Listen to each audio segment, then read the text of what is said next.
I believe that if we are genuinely interested in moving this country forward, we can move forward.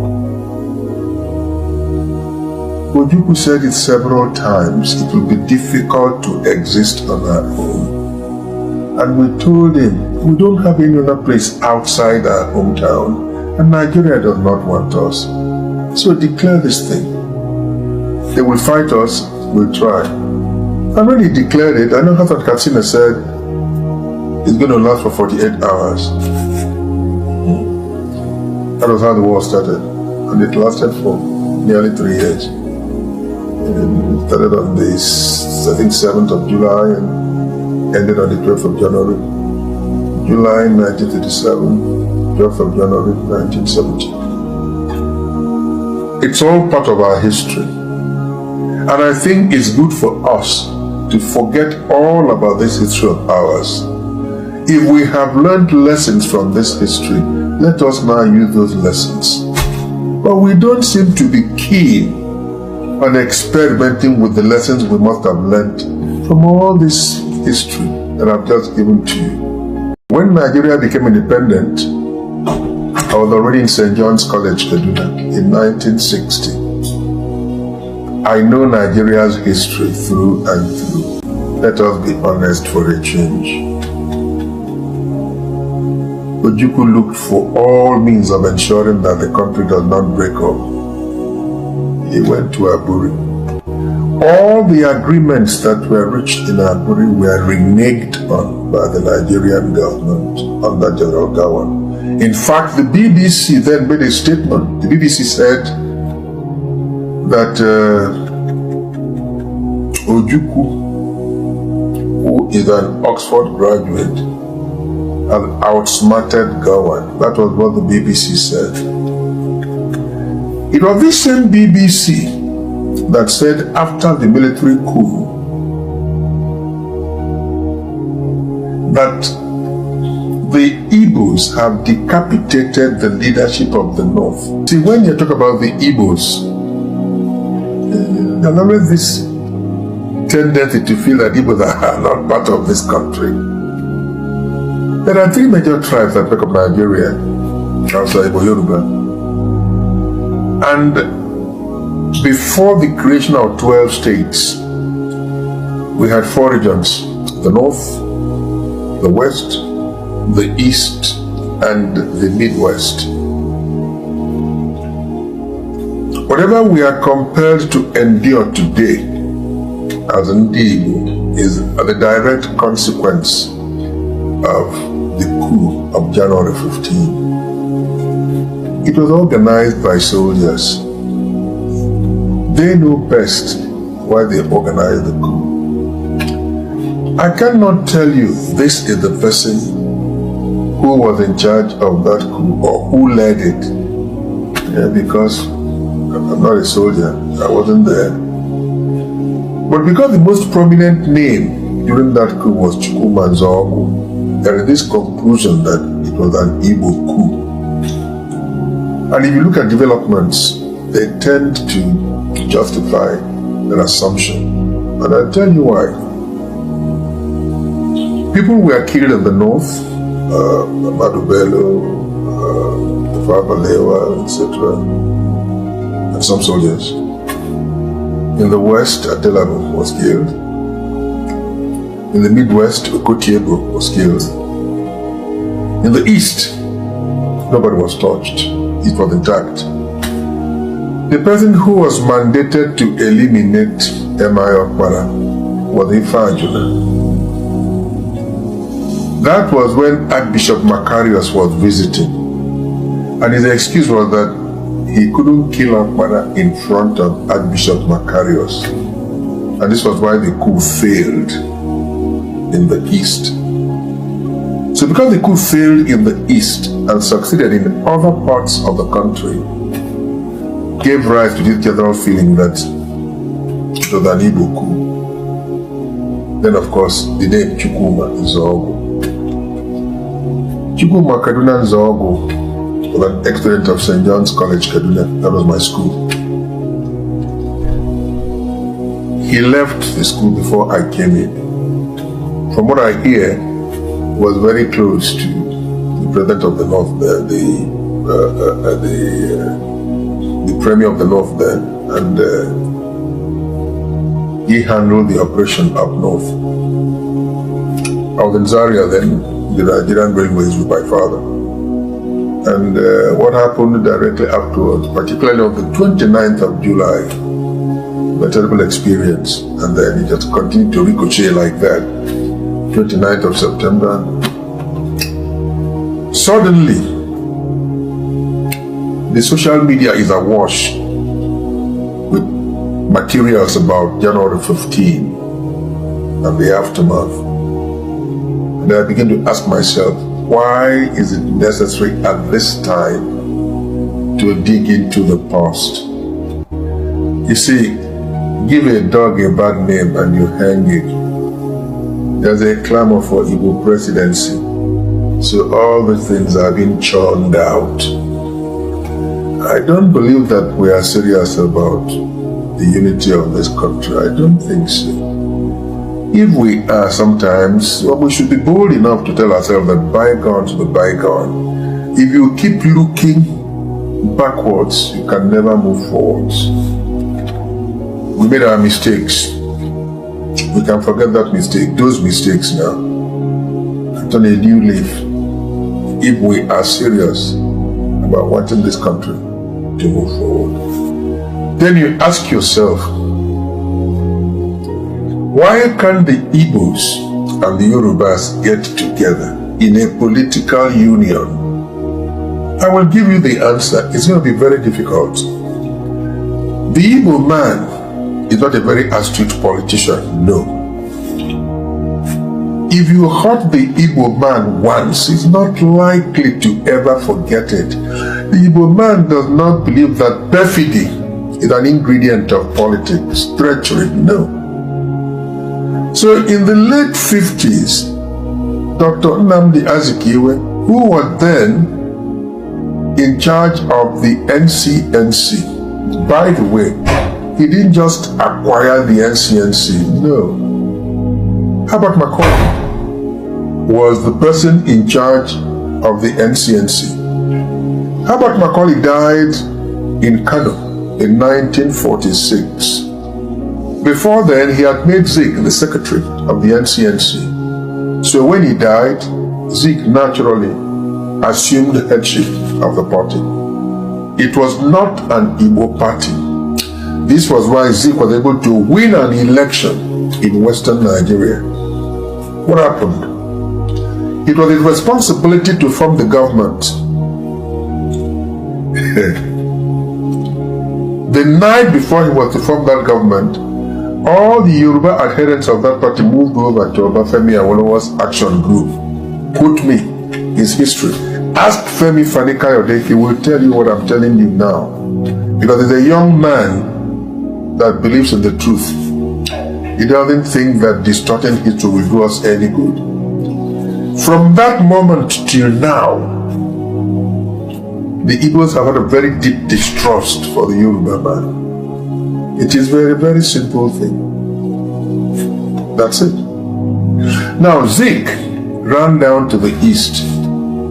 From what I read, because I was in the north, I heard that Eyoita was in charge here in the east, and that Zik displaced him, took over as premier, and Eyoita left and went home to Calabar. That's what I read, that's what I heard. I have not tried to conduct any kind of research to authenticate this. I didn't believe it was necessary, but from what I hear, this is the source of the discord that exists between us and our brothers who are from Calabar.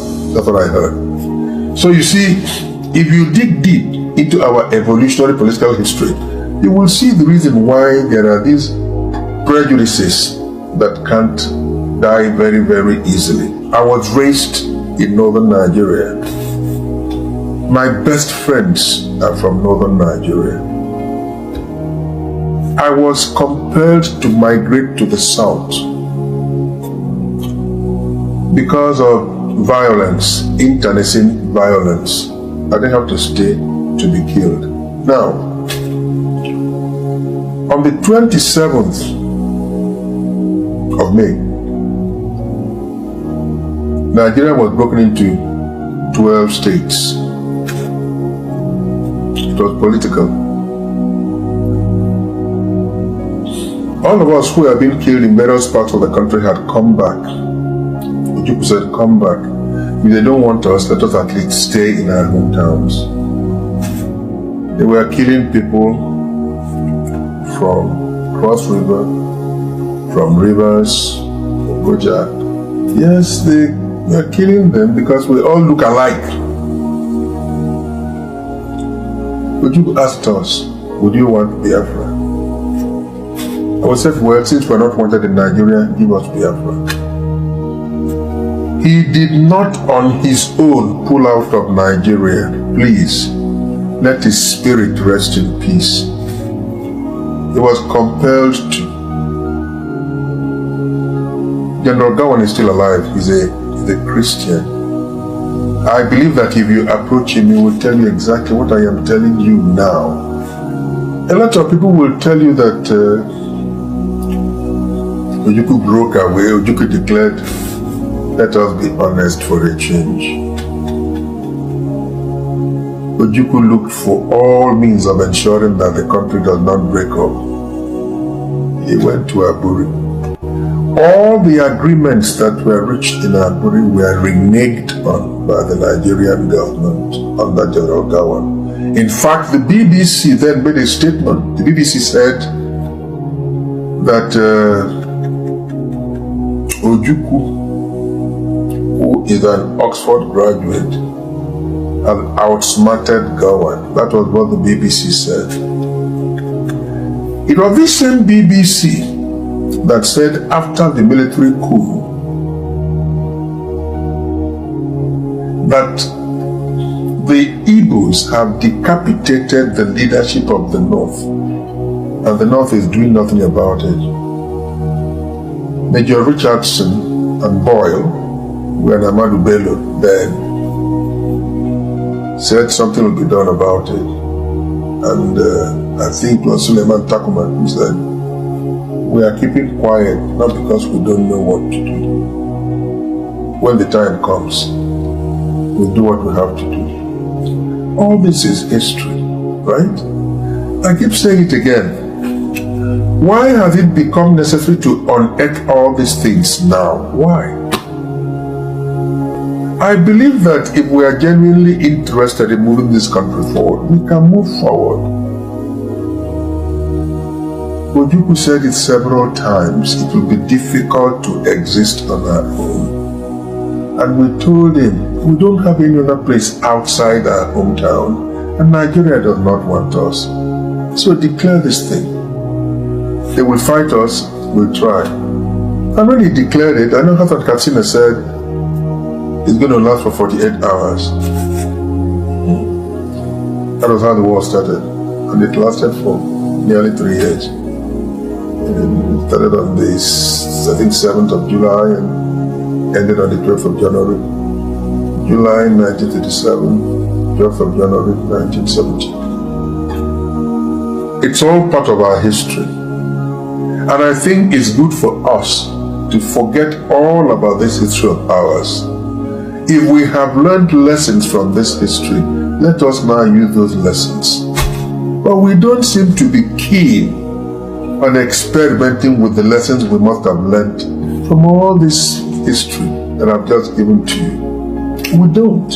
And you ask yourself, do we really want this country to remain in one piece?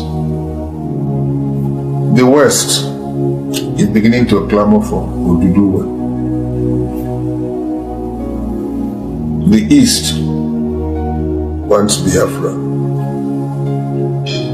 The Niger Delta says they want to be on their own. Now, we have never seen the South get together and have all their governors meet and talk with one voice, no, because of distrust. But there's something I think they could do. Now that many parts of the country believe that we require some panacea to keep this country together. I remember that Jonathan organized a confab before he lost to Buhari. And I said to myself, why don't we dig out the deliberations of this confab and know what they contain? Why must we run away from the truth all the time? Why? For as long as we keep agitating as individuals for restructuring without actually saying this is an articulate blueprint, this is what we want, I don't think we are ever likely to. Why? There are people who think that restructuring may introduce some kind of reform and that this reform may reform them out of political power. So, let's not talk about it. Let us forget it. People will talk and talk and talk and get tired. Things will be the way they are. You know, I feel happy that I saw Nigeria when Nigeria was one united country. And I am happy that I am part of the political process that saw Nigeria as a united country, because I made my own contribution in my own small way by being very obedient as a young man. You know, I'm not obsessed with politics. I'm not really very fond of politicians, you know. Anybody who speaks with a forked tongue, I don't get too close to that person. But you see, because Aristotle said that man is a political animal, I am a political animal, which entitles me to entertain political views, political sentiments, etc., even without expressing them. I've been asked a couple of times, Pete, at 73, you're not a kid. Of course I'm not. Who is your favorite politician?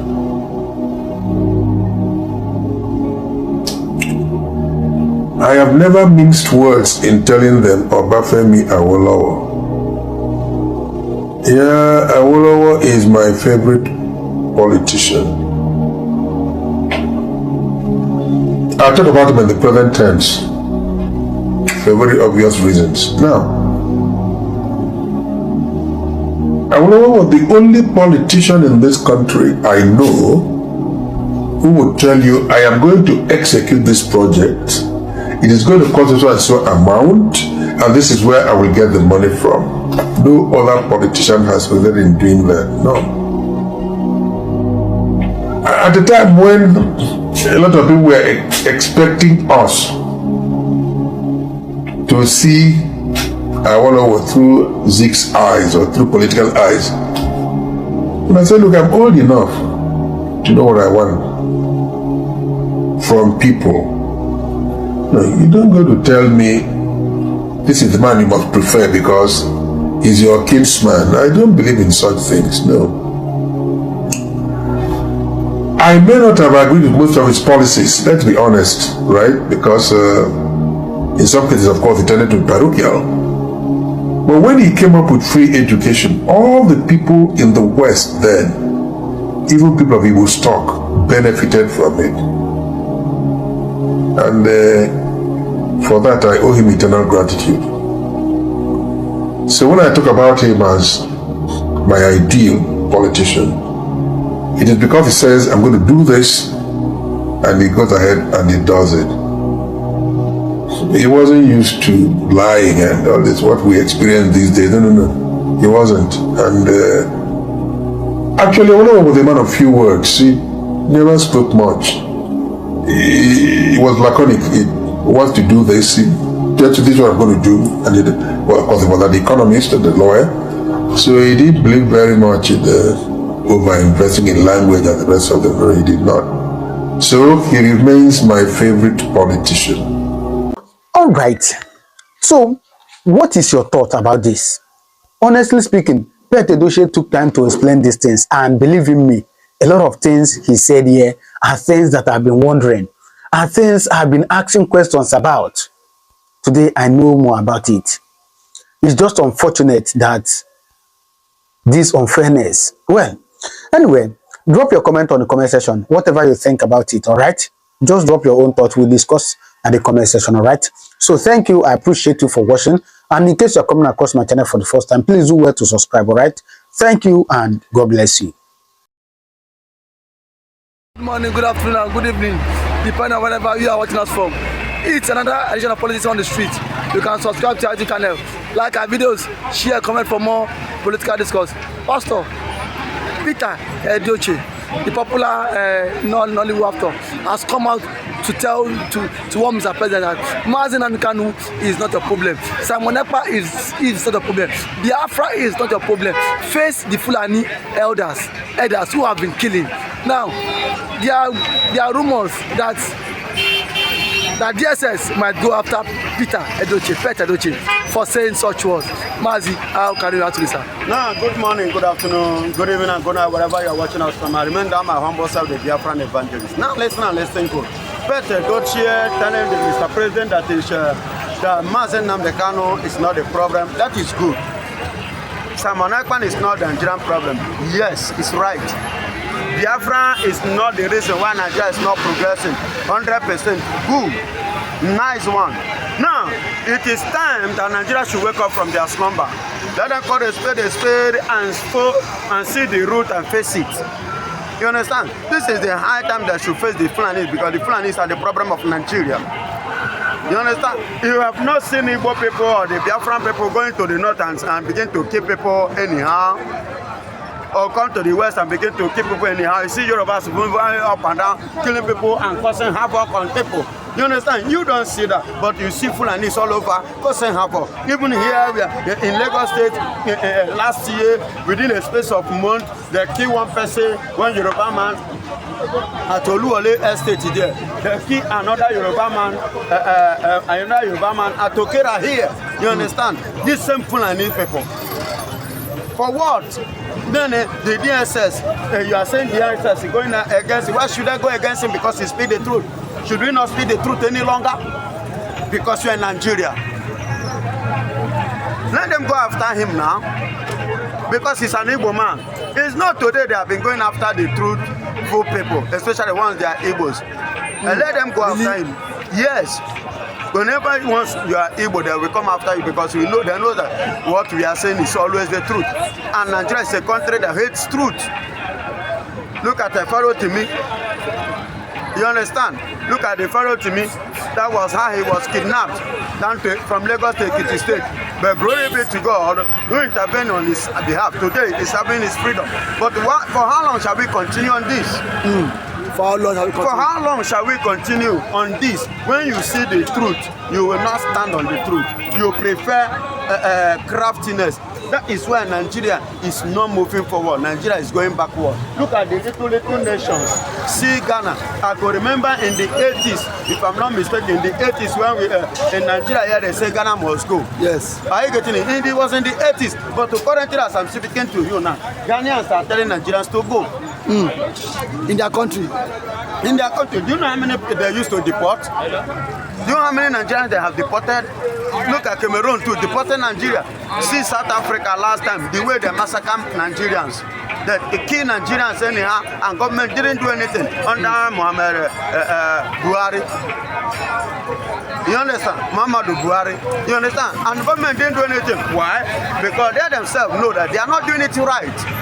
Even Nigerians that are inside the country in Nigeria are being killed by Fulani. So when you are being killed outside, it doesn't matter. It means nothing to the government, because it is a country whereby animals are more important and valued than human beings. You understand? So this is the right time. Everybody should wake up and the truth should prevail. The truth. Yeah, let the truth to prevail. Let the truth to stand. DSS should just respect themselves, because they are bringing more havoc to the nation. They are bringing havoc To the nation, and they are making the Nigerian reputation internationally to go down. Nigeria doesn't have a good reputation internationally. I must tell you the truth. You understand? Most of the times I go online, if you see the way people regard Nigeria, the way they treat Nigeria, the way they behave to Nigeria, because to them they believe we don't have government. Based on the resources God has given to this nation, Nigeria doesn't supposed to be thinking of Ekpa. It doesn't supposed to be in our memory, Ekpa'S system. You understand? We are the people that are supposed to sit. The people will be sharing testimony for coming to Nigeria, but rather we are the ones sharing testimony that want to go to Ghana. You give visa to Ghana, you share testimony. You want to go to South Africa, you share. You come and share testimony. You understand? Which is not supposed to be so. How many times have Ghanaians shared testimony that they gave visa to Nigeria? Or South Africa said they gave visa to Nigeria, they share testimony in their church. Because of the bad leaders we have, the people that they don't want to follow the truth, welcome the truth, and concur with the truth. And concur with the truth. Yes. So, Pastor, what do you think is the truth? Is it that Peter EDOCHIE, is he speaking because he is a biafra man, or that is Baba, that is the fact. Irrespective of where he's coming from, that is the fact. Pharaoh to me, is it the Igbo man? No, it's Pharaoh to me an Igbo man. He's a typical Yoruba man. But he saw the truth and he loved the truth. He's a man of the truth and he speaks the truth. You understand? And that is how it should be, irrespective of where you come from. Let the truth, call a spade a spade. Let the truth to prevail. See, there's Musa one certain time said, now you have actually come that, yeah, the people that are the problem of insecurity are not the east, are the northern Fulani. Then up to now, what has happened?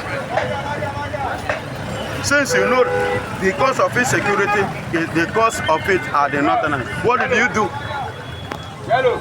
But let's assume now the cause is from the east. You know what we have been happening by now.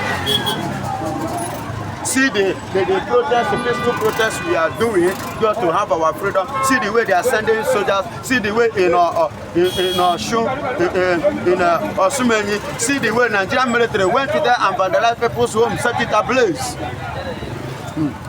You understand me? Set it ablaze.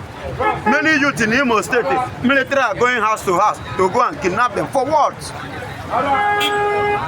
But look at Borno. How many times have they done that in Borno? Look at what happened recently, last week. Military were massacred. I'm waiting for CJS Musa and Chief of Staff, what is his name, Buba. Let them go and do one house to house picking of young boys. Let them go and do house to house picking of young boys. Picking of young boys in Borno State. In Borno State. Based on what has happened. Thank you so much for that wonderful submission, and thank you for your time, sir. God bless you.